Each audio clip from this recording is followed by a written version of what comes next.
Good evening, everyone. I hope everyone is well. Thanks for joining us on this CFT special with Mr. Paul O'Keefe, who's with us today. Much appreciated. So we're not going to take too much of your time. We're literally looking to do an hour between 7 and 8. I've got our co-host Billy with us as well. Billy, you there? Yeah, I'm here, Dan. Thanks. No worries. Thanks for coming on as well. No problem. What we wanted to discuss with Paul today, which I'll let him do some talking in a minute, was just on a few pointers really. I think one of them was obviously about the protest, his thoughts on it, and how he thinks it will potentially affect the board and Daniel Levy and so forth. Another conversation we wanted to have was with regards to Donna Cullen, lack of transparency. Why is that? Is that something that she just turns a blind eye to the fans, and we don't seem to ever get answers? I know that obviously the Tottenham Hotspur Supporters Trust have put out a letter to the club, but whether we get any feedback or not is yet to be seen. But obviously, notoriously, we don't seem to get answers when we ask the questions of the club. So obviously, before I carry on waffling on, it was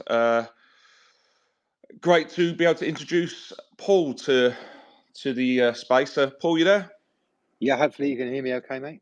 Yeah, I can hear you, mate. Thanks for coming on. Really appreciate it. Very welcome. Obviously, always welcome. I know, obviously, a lot of Spurs fans have obviously listened to a lot of what you've got to say, and I know that including myself and a few others. So we do appreciate you having on. But just a quick one. Obviously, just wanted to speak to you about obviously the protest and just get your thoughts on it. Kind of think your thought process really behind the protests.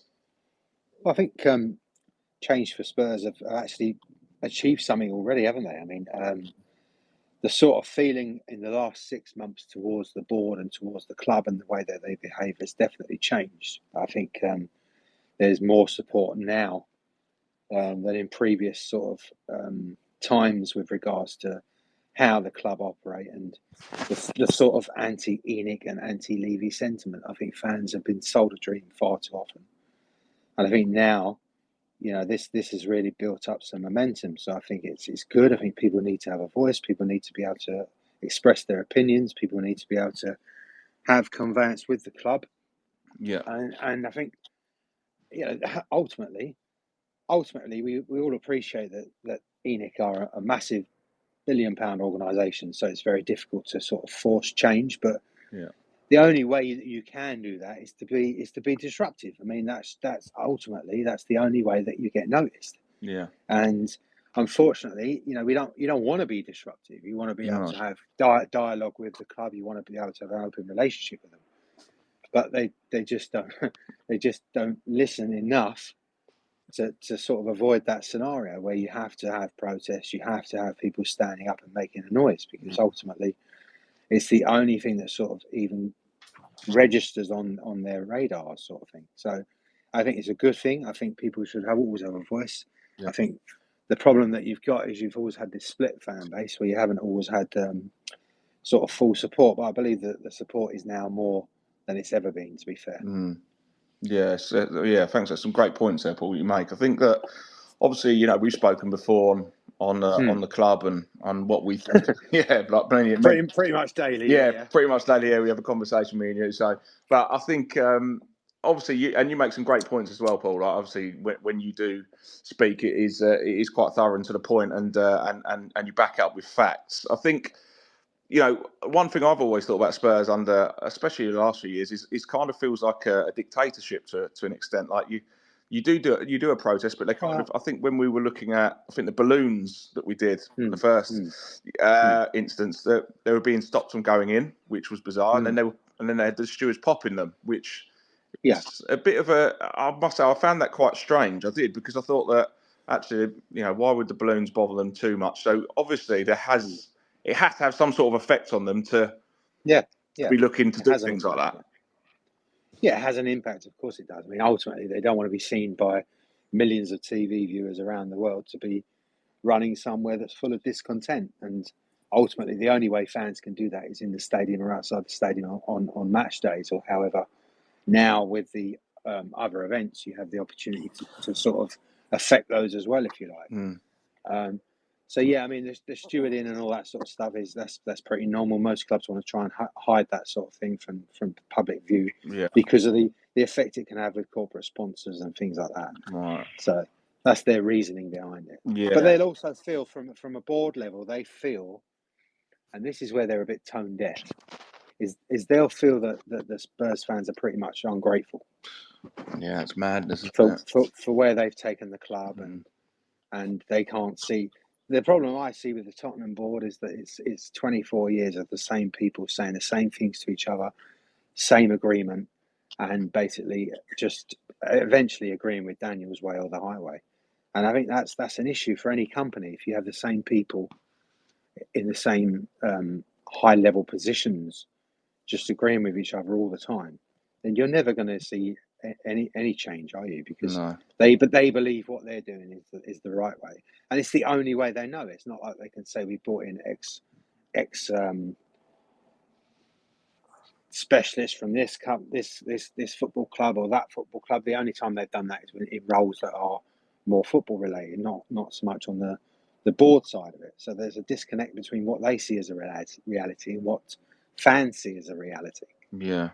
Yeah. It's some great points. I mean, like obviously the things you're saying there, Paul. So obviously they're saying obviously about being the fans being ungrateful. Yeah. I mean, football inside. I think obviously that's tone deaf.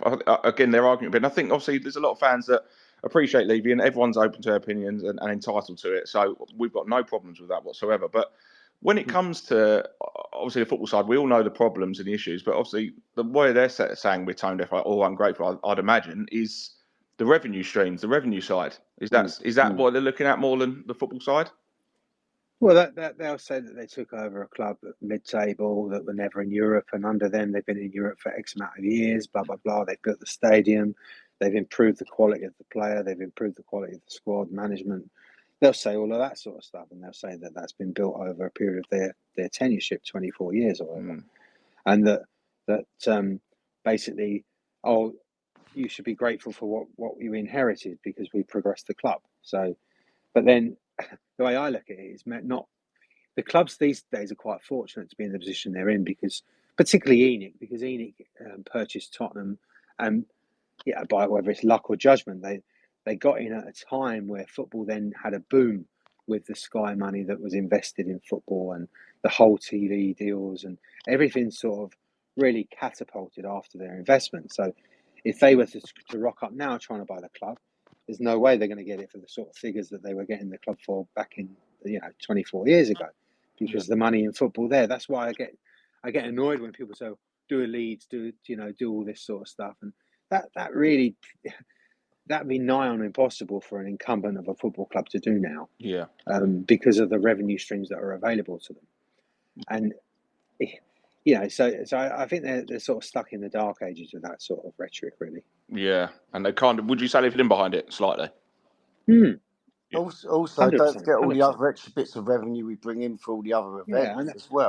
but they'll turn around and say, "Well, we've done that. We've achieved that. That's our achievement. We've That managed is to get." well, they have achieved it, but that has helped us not be able to do a Leeds. So anyone who says if we spend X amount of money, we'll do a Leeds is basically being stupid, I believe. Yeah, it's a bit dark ages now to throw that sort of rhetoric around. Yeah. Yeah, I think, like you say, the points you make there about doing a Leeds, and I think the revenue streams, and like you say, and the amount of money the Premier League brings in now, like you say, it's nigh on impossible to do to be in that scenario. And obviously, there's PSR and so forth, but it does feel that is kind of like a dark aged comment, shall we say, where it doesn't really hold much relevance. I don't believe anymore. No. So I think, you're absolutely right when you mention that. I mean, obviously, going back to Daniel, and obviously you mentioned about the board members, and there's not been much change. Well, there hasn't been change really over the 24 years. One person I'd like to speak about is Donna Cullen. I mean, I think that a lot of the fans bring up about. I've started to really actually talk about her as a bit of an issue at the club. I think Donna is part of the fan. She's the fan liaison. I believe that's the case, isn't it? She part of. She deals with the fans' inquiries and so forth, or Tottenham Hotspur Supporters Board Trust. I think she deals directly with Fab, doesn't she? If I'm correct, she so well. I don't know if she's hand selected, but she's definitely got something to do with Fab. Yeah. So she's. I'm not. So obviously going back to Paul. Is Paul there? Is he cut off? Oh, yeah, Paul, you back? Yeah, we're Sorry, back mate. now. Yeah, We've sorry. lost you. Yeah, I was just looking. Yeah, Sorry. so for a period before she joined the actual board, she was like she was talking to Spurs and the board and advising them. But her background is communications, believe it or not. Yeah. And she's like overseas communications, the content, the marketing, the public affairs, the property communications, the sustainability. She's also the chair of the Tottenham Hotspur Foundation, and she's also the governor of that London Academy of Excellence that they run. So she spent like her whole career in consultancy and management, and she does the club's PR communications, but she for considering that she's not exactly very good at it, is she, to be fair. I think yeah, that's obviously part of the question, obviously about her being behind like the Fab, and she's part of obviously the communication with the trust. Yeah, she's not a liaison for fans, though. We should point that out. No, not for fans. I think the fan liaison officer works directly for Donna Cullen. Right. So yeah, again, obviously, yeah, she'll oversee that whole department. Yeah, she'll she oversee so much. that department. I'm pretty sure of that. She is pretty much Daniel's eyes and ears. So that's probably the best way to describe her.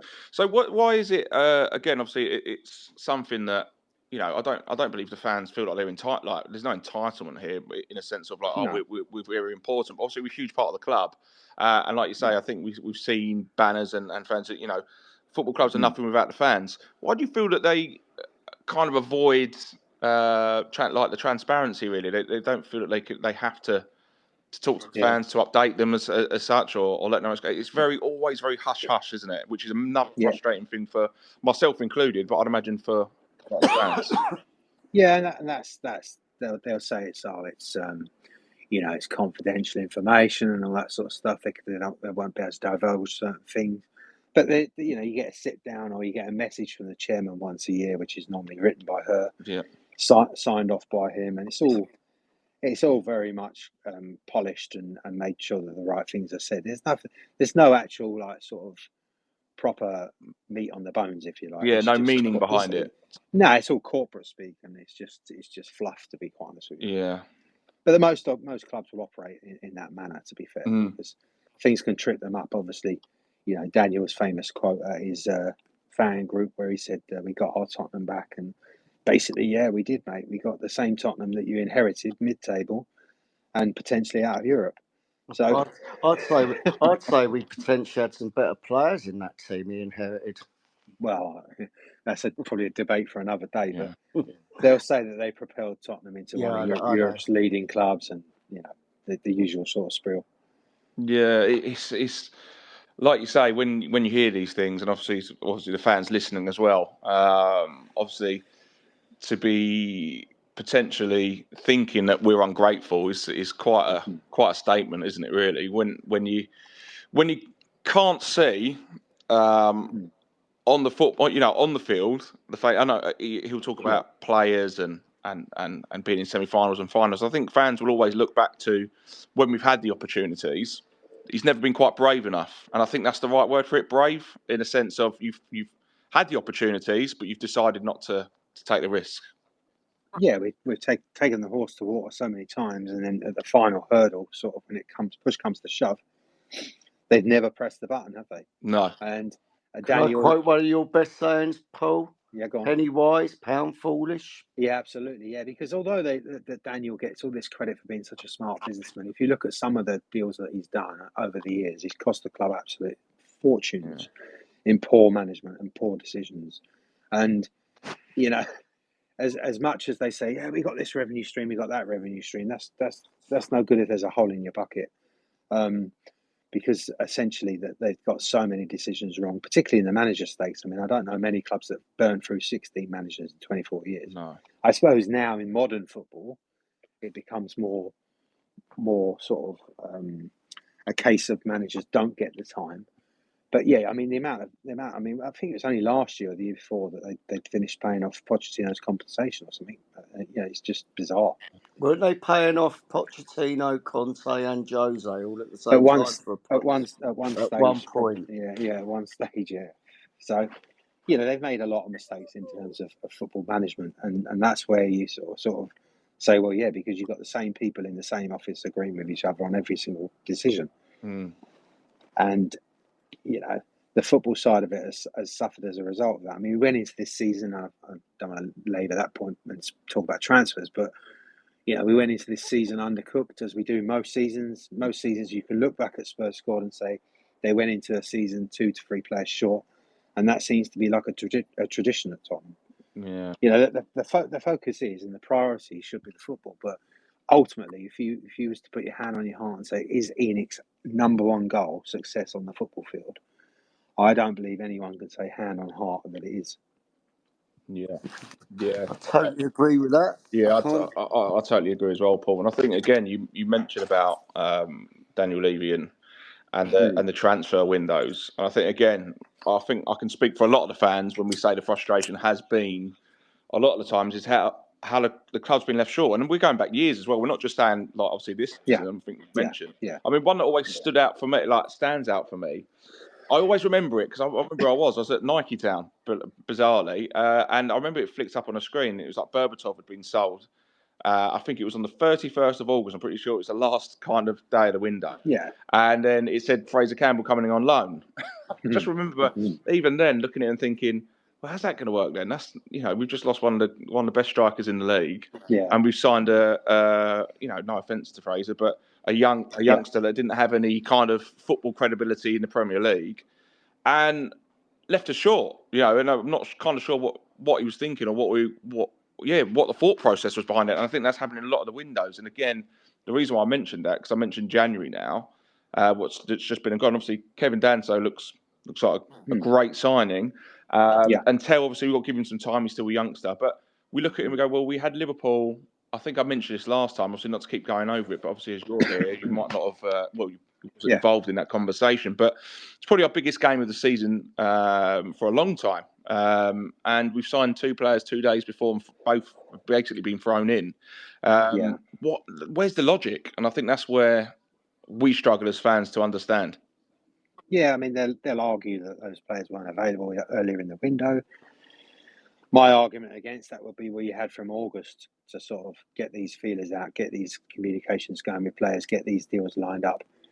And they'll say, yeah, but the clubs wouldn't sell to us and all that sort of stuff. But ultimately, if you push hard enough, then you get deals done, don't you? Right. And if that means that you have to spend a bit more money, then you have to spend a bit more money.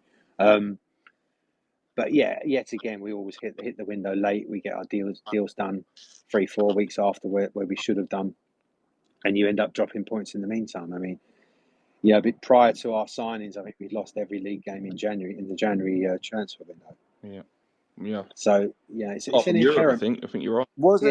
It's an inherent problem. Couldn't we have got Danzo for 5 million more earlier on in the transfer window? Is that true, or is that just rumours? I don't know. I know they were scrambling around the last few days of the window, desperately trying to get a centre back in, and they'd looked at like 8 players in the last knock-ins of the window to get something done. They'll turn around and say, yeah, well, he was a long-term target. We've monitored him for ages. Of course, yeah, they're going to say all that, aren't they? But again, Paul, when you say things like that, I think I go back to the fact that we had to hijack Wolves to get the deal. I think that was exactly. isn't it? Yeah, exactly. So if the deal was like sort of in the pipeline for a very long time, then you sort of wonder, well, how come he went and agreed all these terms with Wolves and all that sort of stuff? So it's just the usual fluff, isn't it? Yeah, and I think, like you say, that's where the frustration lies. Again, because you have got fans that think completely different. Like you say, they will think about like Daniel in a sense of like, look at the revenue streams he's brought in, and we're regularly in Europe and so forth. And I don't think any of the fans are kind of knocking that in a sense. But what we are saying is, when we've had the opportunities, we've never done it, and that does fall at his door. And like you say, the changes in management, like 16 different managers. I mean, how much money does that cost? Exactly. And I think that's forgotten. Yeah, but the point is, what is going to propel you to the next level? So we're at if you like, we're at a good standing, what you would call a good standing in the Premier League status. But is their ambition? Is it just to hit the top four? Is it to actually win things? Because if it's to win things, then they're not reactive enough in the players that they're buying in order to do that. So it's to me, they're just like sort of keeping their powder dry. They do just enough, to satisfy the fans to a degree, and they do just enough to keep us reasonably competitive. And if success comes along as part of that, fantastic, love it, brilliant. Yeah. Like you had a Pochettino team that sort of all matured at the same time, with some outstanding footballers that most weren't bought in fairness. I mean, a couple, obviously Dele was bought in, but a lot of them were from sort of in the club that developed. Yeah. And I think that is the key, that when they got to that stage where they needed to then press the button to really accelerate the fortunes on the field and actually win things, is when they sort of froze and sort of thought, oh, this is great. We're doing really well. We've reached the Champions League final. We've nearly won the league. We've come second and all the rest of it. Why do we need to do anything? And I think that's where, if you stand still in football, obviously it can backfire very quickly. Yeah, absolutely. Yeah, again, spot on with that assessment, and I couldn't completely agree. I think, again, Paul, when we talk about obviously talking about change for Tottenham and the changes that we want, because a lot of people were like, it's solely Levy out, and we fully understand that. And again, ideally, that's what we would like that. But is it realistic? Is somebody going to come along with 4 billion and buy the club? And it's a very difficult ask when we talk about facts and figures and so forth. But when we're looking at like change, ideally, I mean, we would say like for Daniel Levy to at least step aside from footballing matters, which he would turn around and say he has done, right, with Munn and Lange and so forth. But we looked at, again, unless it's rumours, but we looked at the Tell deal, and Daniel flew out there to try and tie that deal up whilst getting involved in pretty much everything else. Is it right to say that he's still micromanaging that side, and he actually hasn't let go, and probably won't? I mean, to be fair, in every single football transfer, the last person that will get involved is the chairman to sign it off. So if I'm trying to take a player into a club, yes, I'll go through the manager. Yes, I'll go through their recruitment. But ultimately, when the negotiations start, it will come to the chairman. Now, obviously, with Johan, it's a slightly different setup in professional, like top Premier League clubs, where if the sporting director can get the deal done, he will.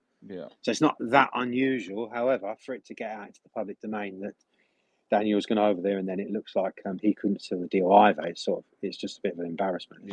And then apparently it's took the manager to call the player himself and sort of really push from his end. So ultimately they'll say that they got the deal done, obviously, but quite. I mean, yeah, but I think ultimately Daniel will involve himself in every single deal that the club do because it's finances. Okay, yeah. Which is, again, fair comment. But would you say, in realistic terms, would it be, I mean, we've coming away from the football side, would it be worth him like kind of setting a budget aside and letting someone else deal with that? Yeah, and I suppose to a degree he'll say he's done that. But ultimately he has to sign off every single deal. Ultimately. So he can block every single deal, or he can make it happen. It's whether you believe the club push hard enough to get deals over the line. Which I would probably suggest that, again, we could go back from the amount of players we've missed from Mane to Moutinho, so, just to name two, and players that we've kind of had at the training ground and they've gone elsewhere. Which is, these are big players. Mane, am I right in saying, Paul, Mane was the signing that then we ended up scrambling around for Sissoko and paid pretty similar fee. We wouldn't pay Mane 130 grand a week because Kane was on 100 grand a week, is my belief. He was £30 million. We would have only had to put Kane on parity wages wise, and then on the last day of the transfer window, we hijacked Everton for Sissoko for £35 million. Yeah, that's a deal that the club did. That's the deal. That's the deal that really riles me the most. It's the one. It's the one that riled Paul Mitchell to the extent that he left after it. Because you would have had a front three of Son, Kane, Mane, all in their prime, and I think that team would have kicked on. It could not have kicked on, in my opinion. Yeah, I think ultimately, if you look back at the record, every director of football has either quit or been, in Paratici's case, forced to quit. But he's an exception. Most of them have just left and parted ways with the club because of they felt undermined, most of them. And that's crazy, isn't it? Like you say, we talk about a club the size of Spurs, and again, we say that as fans, and there may be a bit of bias there, but we are a big club, and I think that when you're looking at sporting directors and so and leaving the club because they feel undermined, it's quite embarrassing, really, isn't it? When they go on to other clubs and sign. Dan, I don't think it is we are entitled. We were told when we moved into the new stadium, Paul knows this, we would become a financial juggernaut. We are a financial juggernaut. We just don't choose to use that finance to finance a decent football team. Yeah, and I think also that the sort of the landscape has changed now. If you look at what they're doing, it's all pretty clever stuff, and it can work buying the younger players and all that sort of stuff. But there clearly is an aim to sort of push the value of the business up, and that's the biggest for me anyway. That's their biggest priority at the moment. So I have no issues with Gray and Bergville coming in. They're my favourite two players of the season, if I'm honest. But you've got to bring in someone, a senior pro, to help them. Yeah, absolutely. Yeah, it's about balance, isn't it? And every fan will champion a young kid. Every fan will do that. I mean, also our own youth. We want to see them play. Yeah, absolutely. Yeah, and as I say, everyone will champion our own youth, and they will champion any young signing because that's obviously something that you want to develop, and you want to be excited by new young players. At the same time, there needs to be a balance by bringing in players that are capable and have a history of winning now. Yeah. I don't know the player we need, but we need that player. Harry Kane. Yeah, we all know Harry Kane. Everyone knows my thoughts on Harry Kane. But do you remember when we used to bring in an Edgar Davids and there would be Naybet, someone who could just give the experience to the younger players? Yeah, I think Ange actually referenced it in one of his press conferences during the window that maybe now we need to start looking at that sort of type of player in the sense of experience. And I suppose it sort of happened with Dancer. I mean, he's 25, 26, isn't he? So it sort of happened with him. But the remit is mainly to buy young potential. And again, I wouldn't get sort of caught up in transfer fees when you look at the overall budget. If you bring in a youngster, for 40 million quid on a 5-6 year deal, and then you pay him 40,000-50,000 pounds, you're not compare that to bringing in an established player, even at 30 million on 250,000 pounds a week. You can do the maths yourself. Yeah. And then also the established player's got no sell-on value. What the younger player, and I think that's the issue currently with Sonny with the contract thing, because they're looking at it that he's 32 or coming up to 32. So they're thinking, why would we give him a 3 or 4 year deal at huge money?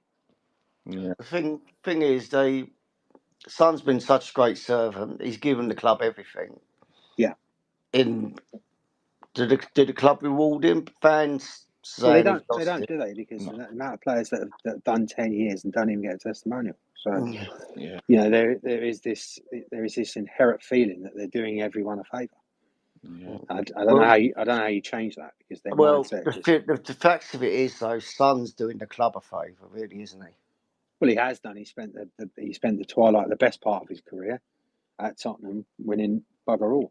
Yeah, and he does bring in a lot of revenue from other sources to the club, more so than any single player in our history, I'd say.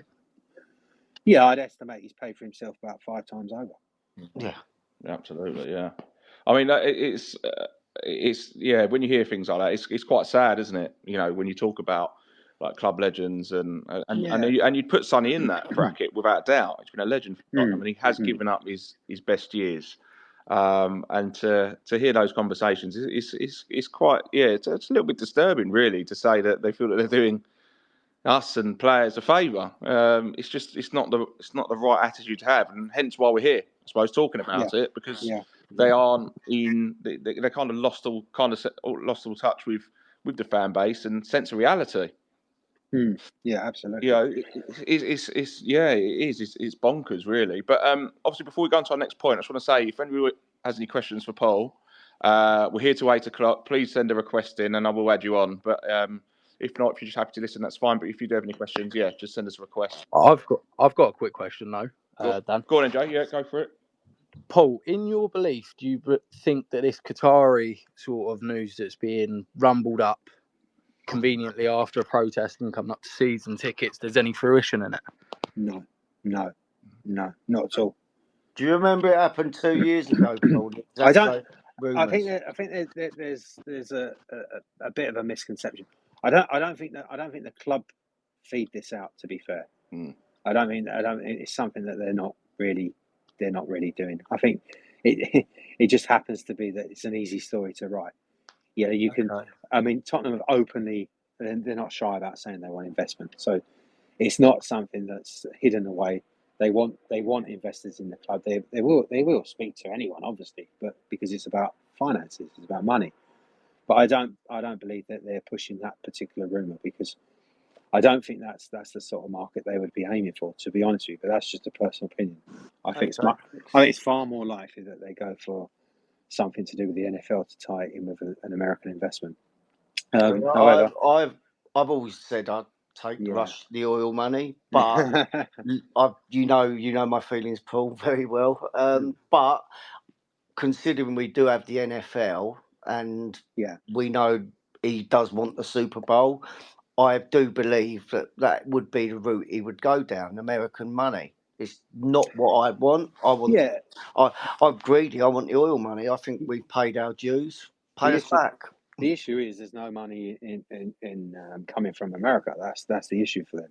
The value that they've got on the business, they're not going to fetch that from an American investment.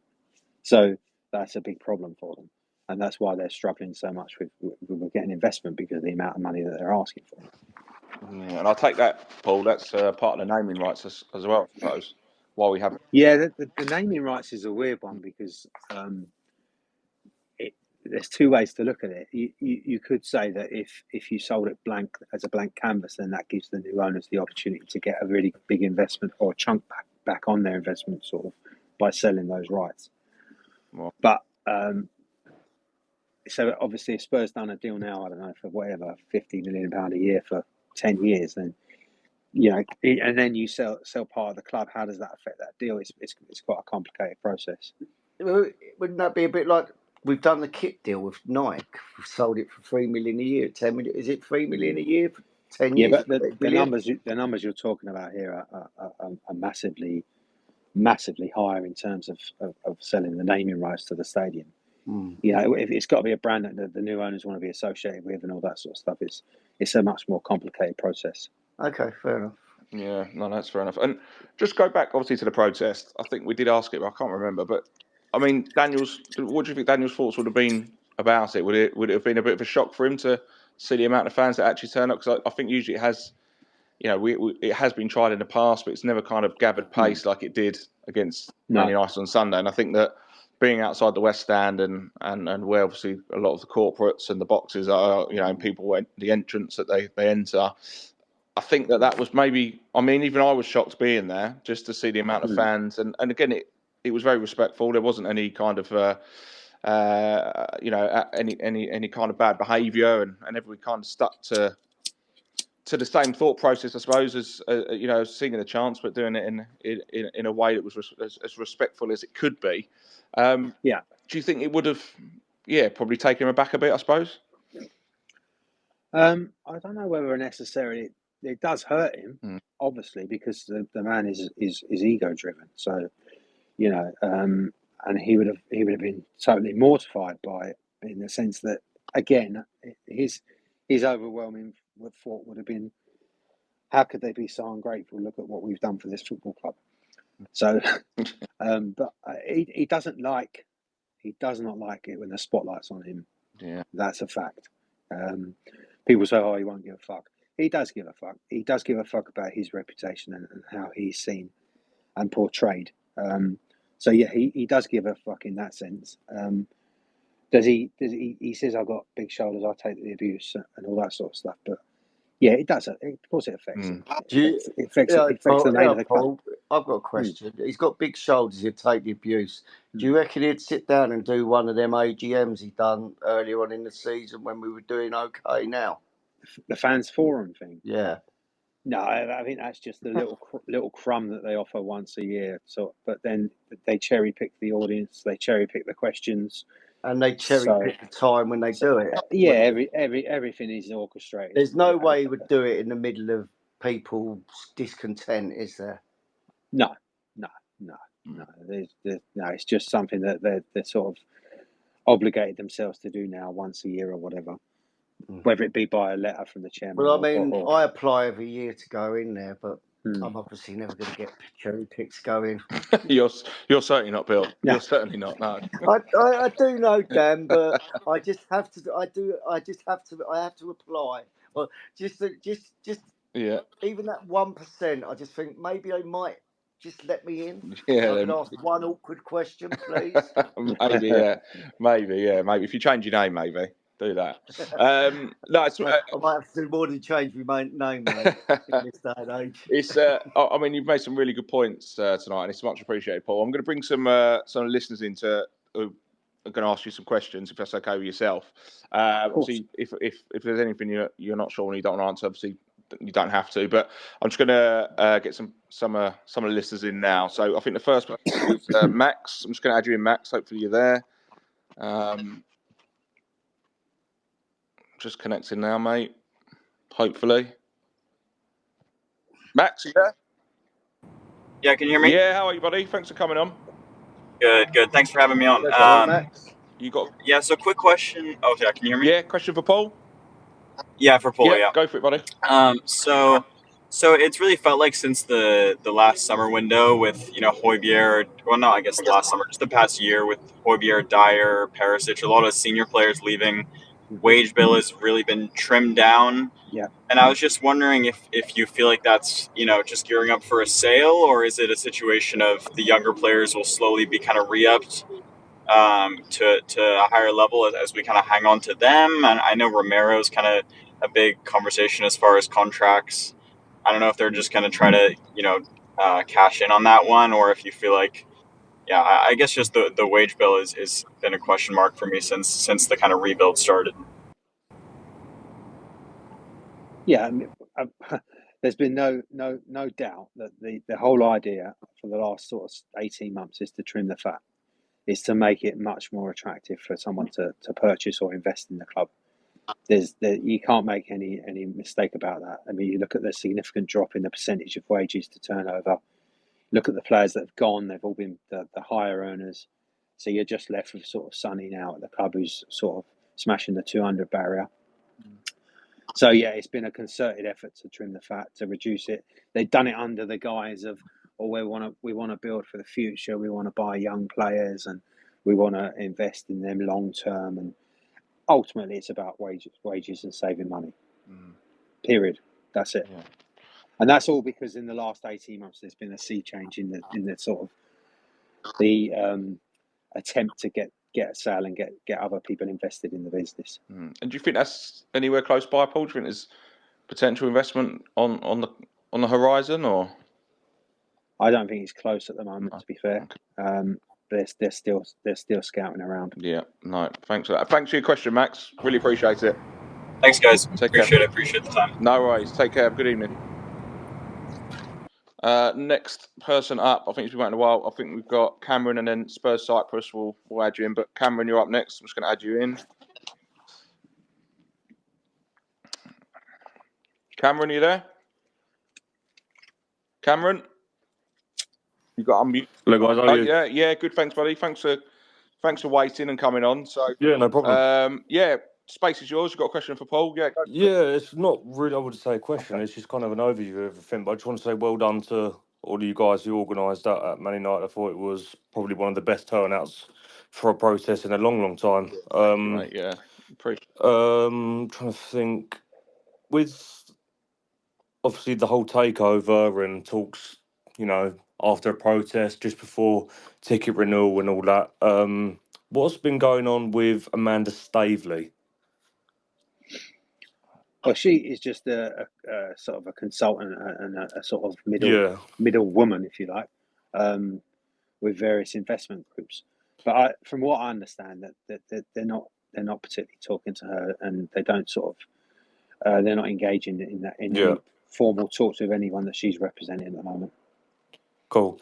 And quickly, another one is, obviously Daniel's very hurt about this protest and saying, "Oh, how can the fans do this?" But if this takeover does come through, I would honestly love him to stay at the club. Purely business, running off the football side of the club, and get someone in who's football motivated, winning motivated, and someone who truly is football.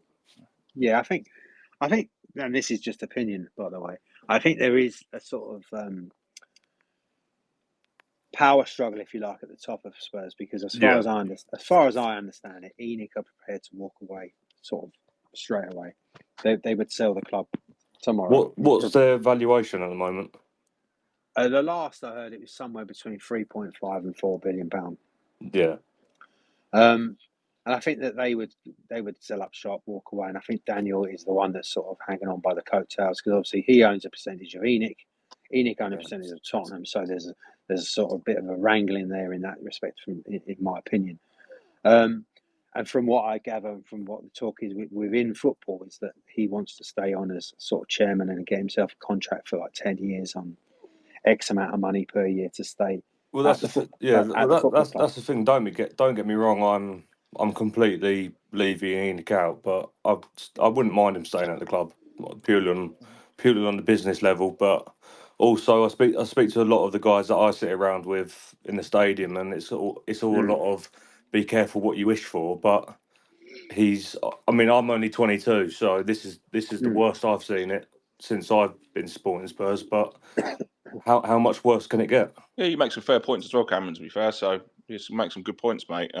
Yeah. Everybody has a different opinion. I think, like you say, a lot of fans would want him out. And I think, again, when we talk about change, it's obviously move away from the football side. And as Paul mentioned, he's got to sign off on things and so forth. So, yeah, ideally, I think my opinion would be a fresh approach would be the best approach. But get your point completely as well. Well, you do wonder if it wasn't his money, whether he'd be different. Yeah. Yeah. So if he was just an employee, yeah, would it be a different story? I suppose I don't. Yeah, it's a point, but I suppose it's the other than it's the decision making, isn't it? More anything. I was going to say that, Danny. It still would still make the wrong decisions, wouldn't he? No matter what. But then I suppose sometimes these wrong decisions are made by him holding back on the money. He might actually release the money more if he's got more money. Well, I mean, you know me. My opinion is I want him gone, but yeah, just trying to get Paul back on because I think he is. He's just on as a listener now. So he was there. Paul, you there? Yeah, he's back. Perfect. Next person I'll add. Paul, you there? Just so, are you there? I think Paul's there. Says he's on. Paul, you there? Says he's a co-host for me. It's moving up in the world. Yeah, it says co. I'm trying to add him as. Not sure if he's. It says he's co-host. If I take him off, and then maybe try and find him as. Let's see if we can invite him. You had him back as a speaker. I've invited him to speak, so hopefully. Then last, Al's had his hand up for a while. Yeah, Paul, you there? I hope so. Oh, perfect. You are there. Brilliant, mate. Sorry, mate. It kept going in and out. Al's had his. I'll get. Al will be. Al. Just I've seen you, mate. So I'm going to have you on as the last speaker. There's been a few people before you, but don't worry, mate. You'll be the last one on. So we've got about another 15 minutes. But I'm going to add in quickly. So Just one question, if that's all right, guys, when I add you in. Just want to obviously get as many people on as possible to ask Paul questions. So next person up is Spurs Cyprus. I'm about to add you in now, mate, to speak away. And you've lost Paul as a speaker again. Oh, lost as a speaker. Let me invite him back.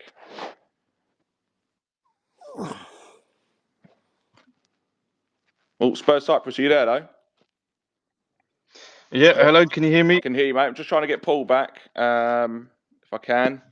He's on as a listener at the moment, so I don't know what's going on. He keeps jumping in and out for him, so he's back on now. Paul, you there? Sweet. Yeah, perfect. I don't know what keeps happening, mate. It keeps jumping. I have no idea. Yeah. We've got Spurs Cyprus. Space is yours, mate, so ask away. Yeah, hello everyone. My name's Alex. A lot of you would know me. I've got my Twitter is Miss Alex THFC on Twitter. I just wanted to say, yeah, fantastic turnout for the United protest. I don't think any of us thought it was going to be that big. Yeah, it was fantastic. I don't know whose idea was to meet up on Lordship Lane, but that was a fantastic idea. I think that's the reason why it picked up the numbers that we had, because so many thousands are walking down from Seven Sisters and they're seeing all these people hang around in the corner. They're like, oh, what's this? What's going on? Let's stay and have a look and see what's happening. And then they see what's happening and then end up staying and joining the march. And that's why we had the, 2,000, 3,000 numbers that were reported. So, yeah, well done for that. I only just joined recently, so I don't know if you spoke about any plans going forward for the next coming games. I know I spoke to you, Change for Tottenham, last week about it. You said we might be doing something for Bournemouth, but won't be a protest. When will the next protest be? And then what are your plans at that Bournemouth game if you've decided what we're going to do yet? Yeah, again, obviously, as you know, there's quite a lot of planning that goes behind it. So, I mean, for us at this moment in time, we're just waiting for the TV fixtures to come out. So once the fixture changes are there, we'll then update accordingly, mate, of what we're looking to do. So obviously, it's not going anywhere. We're not going anywhere. We just have to do it correctly and pick the fixtures. And don't forget, we also we're out the FA Cup, so we haven't got a game that weekend as well. So and again, obviously, Alex, and then you've got away games. Yeah, and obviously the Bournemouth game, we'll probably be looking at banners again. But obviously, like I say, we're trying to finalise a few things, and obviously we need to wait for the fixtures to come out before we can do that. So as soon as that happens, we'll update. Yeah, no, I understand that. All right, perfect. Yeah. And just before I go, can I leave 2 suggestions as well? Yeah, Would that please. Be all right? Yeah, please. Honestly, that's what it's open to everybody. So any suggestion is welcomed.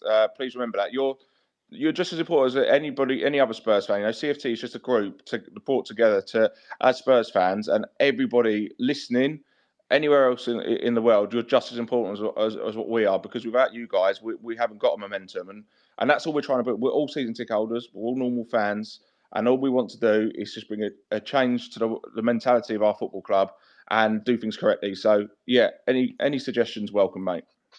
Yeah, no, exactly that. I fully agree with you, mate. We're all in here for the same thing, and yeah, without the power of the fan base, we won't be able to do anything. So exactly. Yeah, no, we're with you on that. The ideas I have is, I know not everyone would probably do it, and maybe not this soon into our project, but I think it would be a good suggestion going forward once we've got more momentum than we've already got. So what I would like to do is to do a walkout in the 24th minute of a game. I know people, not the average going fans. I mean, the not average going fans.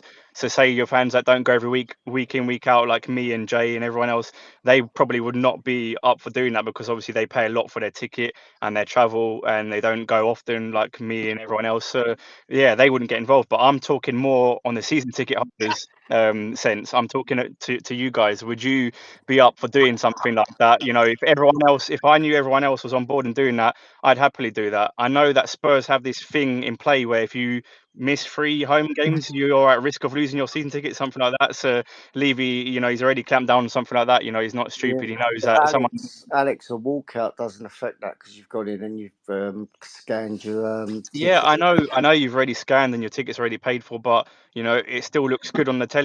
People walking out at a certain minute, they're going to be like, why are people walking out for? Season ticket holders can walk out. That part doesn't matter if you're walking out, because you scanned in.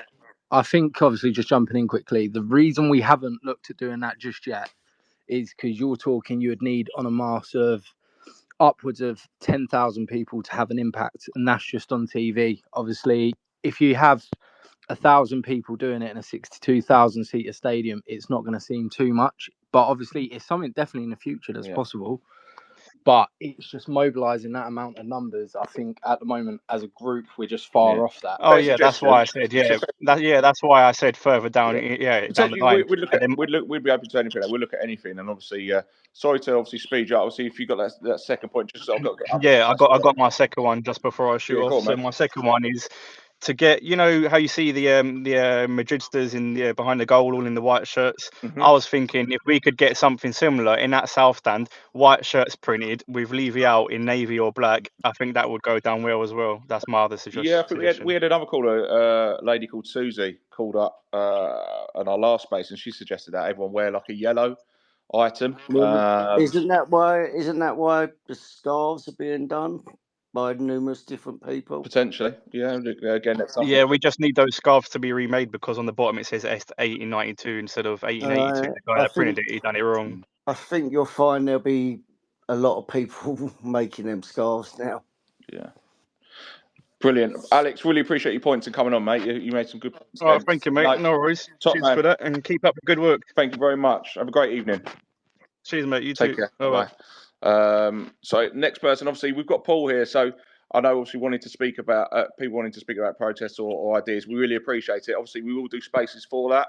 Obviously, we've got Paul here. So ideally, it's to ask him questions. And obviously, we've only got about 10 minutes left. So I'm going to add in David H now to have a quick question for Paul.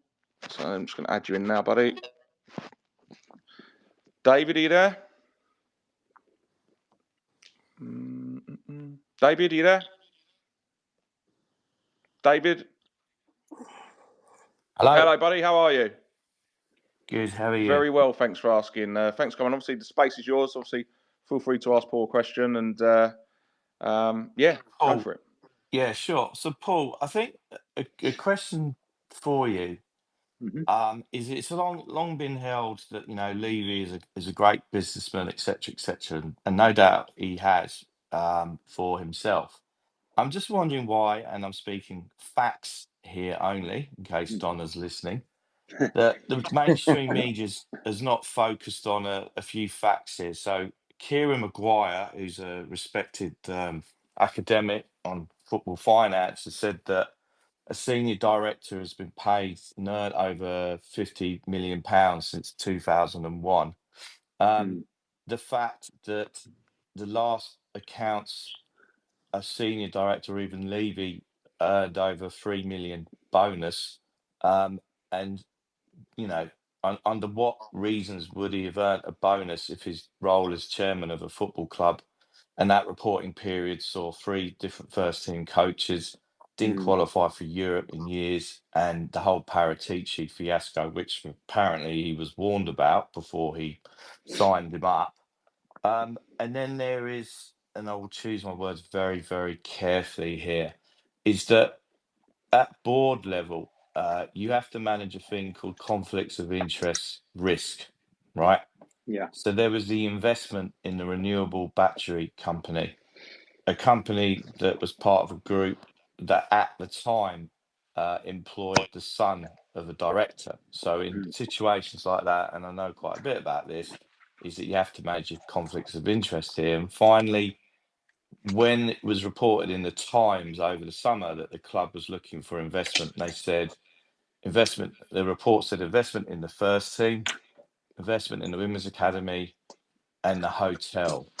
And they don't have to do this, but the fact of the matter is that how is that hotel being financed? Now I appreciate that the owners of the club have got very good lawyers, deep pockets and all the rest of it, but it's always this notion that he's a great businessman or they're great businessmen, that no one's ever had a real good look at all of this from a journalistic point of view. And again, I'm not alleging any illegality or anything like that, but I do think that this kind of notion of he's a great businessman, it's a pure private equity deal. They've made a truckload of money on this, and when they sell out, I envisage a situation. I'm sure that I would have thought the Lewis Family Trust or whatever want to sell, and they could sell under his feet. But I'm just wondering why no one's ever really looked at this.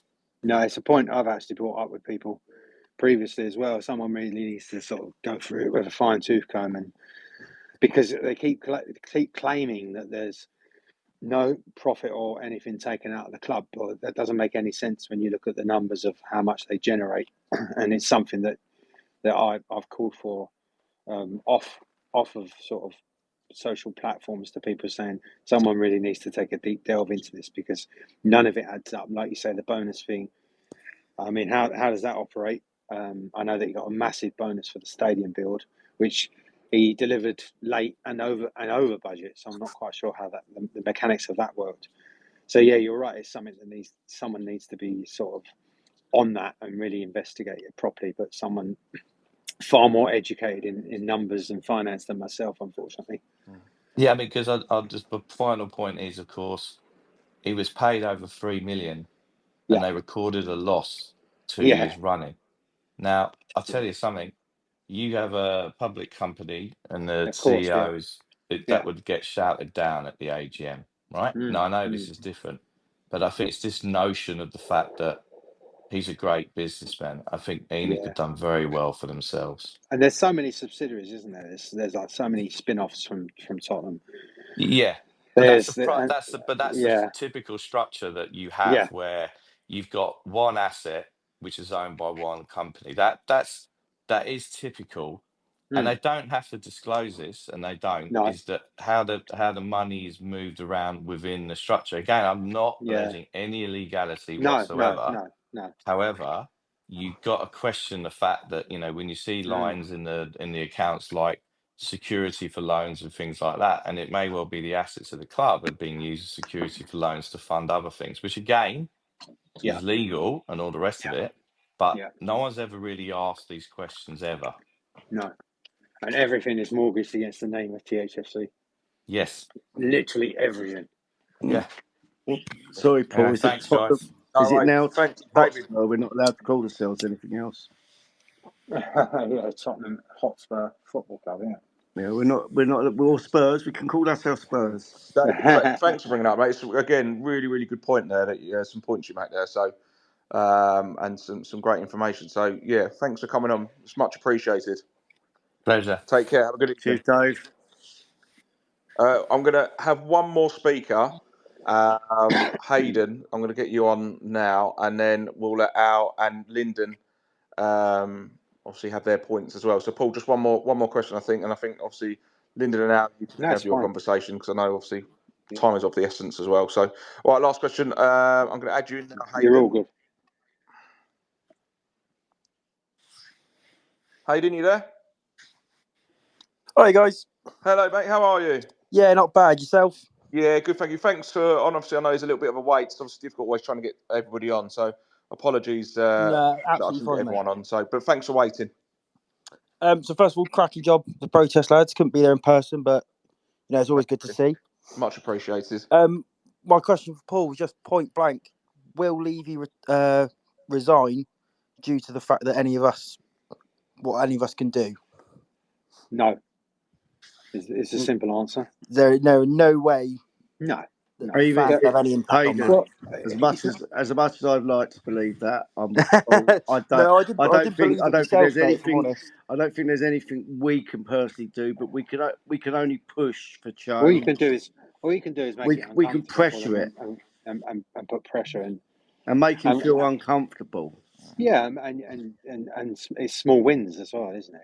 It's whether you can get those small wins until the day that they eventually sign up. You know, if you make it uncomfortable enough to the point where they believe that we got to get out of here, then that helps speed that process up. But is he going to just walk away? Of course not, because he's. Yeah. Thanks. Obviously, is there anything else you wanted to mention, Hayden, or? No, that was it really. I was wishful thinking. To be honest with you, again, like you said, to make points and ask those questions. And Hayden, it's very wishful thinking. I'd love it to happen. Cheers, Billy. Thanks for coming on, Hayden. Appreciate Cheers, it. lads. Thanks for waiting. Cheers. Take care. Have a good evening. Okay, last two, because obviously I know Paul's obviously a busy man. So, Al, you've been waiting a long time. Are you there? His arms hurting. Yeah, mate. How are you, mate? You Have you okay? really been sitting there, Al, with your hand up Good. all the time? Yeah, I have. I've been in my kitchen. I've locked my dog out as well, so you Oh, can't good. hear I'm all the glad. That's better than snoring. us about that. After last week, you definitely need to lock that dog out. Yeah, I have. Sorry about that. Go for it, Al. Put your point across, mate. Go for it. Sure, I just wanted to kind of, not necessarily a question for Paul. I think he's gone anyway. I know he's back. Nice. Yeah, not necessarily a question for him, but just to kind of piggyback off of his point about us being penny wise, pound foolish, and Daniel Levy being a good businessman, and obviously he is. Like, the growth he's provided us has been pretty impressive. It hasn't all been him, of course. He was lucky enough to kind of buy us when all the Sky money was coming in and all the global TV money was coming in. But also the sort of flip side of that argument as well is not only has the penny wise, pound foolish way he acts actually cost us money in terms of the sacking of Pochettino and the compensation there for like Jose and Antonio, but also how much money has he left on the table by being penny wise, pound foolish, right? Like, you've seen Liverpool since they sort of increased their spend and kind of realised in 2018 if they wanted to compete that they needed to kind of change their transfer policy a little bit. They needed to go for the best. They needed to pay the wages. And I think last season or the year before, they broke something like 700 million. And ever since 2018, when we came third and then we sort of sat on our hands and we didn't spend any money to bring in any upgrades, ever since then, we've just been on a decline. And how much money has Daniel Levy left on the table because of being penny wise, pound foolish? Because he didn't want to push the boat out just a little bit. And I'm not talking about Man City levels. When we were second or third, it would have been a 50 million here, 50 million there. And he would have made even more money off the back of it through. Well, Mane was just 30 million. Yeah, Mane was 30 million. And Grealish wasn't stupid money either at the time. Exactly.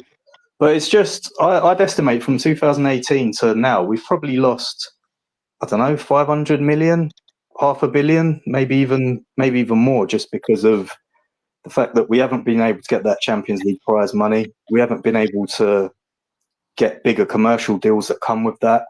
And yeah, so it's not just how much he makes, but how much has he left on the table just from the way he acts. And to sort of follow up on your point as well, Billy, I actually, funnily enough, I looked at that season where we didn't sign Mane.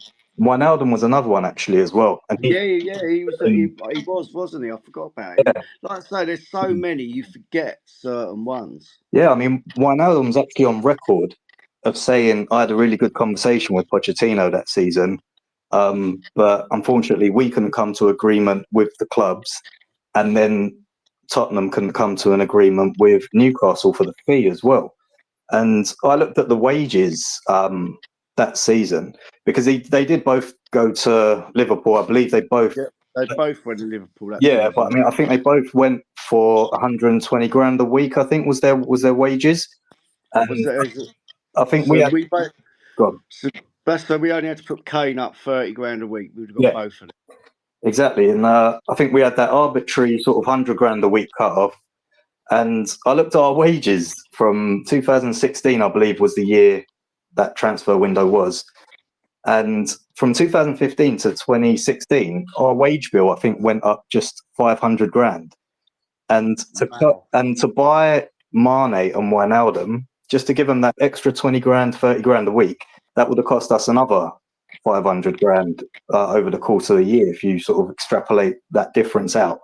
So it would have cost us just 1 million in that year. 1 million a year. So we would have got, our wage bill would have gone from 100, I think it was 100 million at the time. I could be wrong, but I believe it was 100 million. And in the next season where we didn't sign them, we made, I think we paid 101 million. So for the sake of 500 grand, again, Daniel Levy left a hell of a lot of money on the table. But yeah, I suppose it's a rhetorical question to Paul, really. It's like, just from his actions, do you think he's left money on the table that he could have made even more money? So he's not necessarily the best businessman. He's a good businessman, but he's not a great businessman. Yeah, and it comes down to that thing of him having to win every single negotiation. and that's an ego thing. And that ultimately, that's exactly what it is. It's he has to win every negotiation, and there's no sort of in between. It's either his way or that's it. I know for a fact what he said to certain players coming to the club. They should be grateful that club Tottenham stature is interested in them and all that sort of stuff. So it's all about winning a negotiation. Yeah, Again, obviously some really good points there, lads, and it's like you say. I mean, we talk about obviously Levy having an ego and obviously those discussions, but I mean, as we've spoken, obviously over the last hour, I think there's been some interesting points made, and it seems to be that obviously Daniel's not just going to go anywhere, but we can make it as uncomfortable as we possibly can for him, and look to push for change. So, which is in a lot of fans' eyes, I think it's important. But again, I think we mentioned the 20-60-20. There's probably 20% that completely disagree, 20% that are completely on board, and then 60% that are probably on the fence. So it'd be good to get a chunk of that 60% to want change as well. But obviously, even if you've got 40% of it, I think there's more sort of momentum behind you guys now than ever. Yeah. But I think a way forward is to look at events that aren't football related. Yeah. I know that you've probably discussed this internally, but if you turn up with a protest of 2,500-3,000 people at a Beyonce concert, believe me, that isn't going to go down well. Yeah. Because you've got corporate sponsors that have hired the place out, and they're like, "What the fuck is this that's happening? What is this about?" Football, you can sort of bury it because you've got 60,000 other people there, but you'd be there for one reason only. Yeah. It's a great point, and it's something that it's something we've definitely discussed, and internally, it's something that we'll certainly be looking at. So, we've it's like I said, obviously to make everybody aware, this isn't something that's just going to go away. We're not going to stop, but we do have to plan these things. And I know we had a caller mention earlier about boycotts and walking out and so forth, which again, they're all fair suggestions, but we have to look to build momentum realistically and what we think fans will want to join with. So have you done a deal with a scarf manufacturer yet? Paul's asking the questions now. Love that. I'll be honest because they are going to sell, aren't they? So I'll be honest with you, Paul. The one thing that we've looked at again internally is we're like a movement. We're not looking at gaining financially from this. And when I say that, again, we're self-funded. We've done this off our own backs. The guys that within CFT. I think obviously when you start going down that route, it's asking for money or selling scarves, for example, for gain. What we were more than happy to do is promote someone that is doing it. So if there's a link to buy them, we'll happily put that up there as long as obviously it's legitimate. But it is something that we've not really looked into. It's more a case of putting people in touch with people that are making the scarves, and obviously with the correct information on them, which are something say 1852. Because I wouldn't mind one with 1882 on it, to be fair. I think if you approach a manufacturer with the remit that what it costs to make is what you're prepared to pay, then you're not charging the fans for profit. And no, absolutely. You can be totally transparent about that. Yeah, so absolutely. People can pay directly to the manufacturer. That's absolutely something we'd look into without a doubt. If that's something that people need or want, then we're more than happy to set something up like that to put people in the right direction to get them made. That creates an impact because it's visible, isn't it? Yeah. And I don't believe that the stewards would have the permission to start removing personal clothing. Because with a flag, you need a fire safety certificate on it. With a scarf, they sell them in the club shop, so of course, they can't stop you going in with a scarf.